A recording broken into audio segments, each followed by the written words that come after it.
Quelques coups de ciseaux, une série de points droits, beaucoup de minutie et un peu de patience. Et en à peine une demi-heure, grâce à cette simple machine à coudre, le tour est joué. Donc voilà, maintenant on peut retourner la trousse à l'endroit. Et vous avez un résultat finalisé. Une trousse, rien de plus simple pour cette couturière avertie. Et pour les novices, la jeune femme vient de lancer ses petites boîtes, des kits prêts à coudre. À l'intérieur, une notice du tissu prédécoupé, une fermeture éclair et une bobine de fil, de quoi réaliser un prêt-à-porter fait maison sans se poser de questions. Moi, je faisais de la couture un petit peu à l'arrache, sans vraiment tenir compte des patrons. Et je trouve que c'est long de découper et ça peut être compliqué justement de décoder le patron.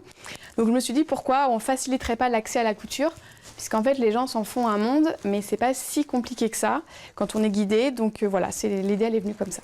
Entre 40 et 80 euros le kit, il y en a pour tous les niveaux, de toutes les tailles, dans une dizaine de coloris et sur des tissus de qualité. Ces boîtes sont en vente exclusivement sur Internet et c'est d'ailleurs sur la toile que tout a commencé, grâce à un site de financement participatif. Bilan 8 000 euros récoltés et une première étape réussie pour cette petite entreprise. Je voulais pas forcément passer par une banque parce que ça voulait dire démarrer déjà avec des dettes.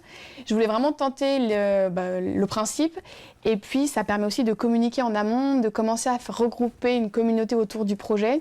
Donc c'est en fait une étape de prospection commerciale un petit peu en amont du projet. Pour le moment, la jeune femme propose essentiellement des vêtements féminins, mais sa gamme devrait s'élargir dans les prochaines semaines avec de nouveaux accessoires. À 29 ans, l'entrepreneuse a encore beaucoup d'idées à mettre en boîte.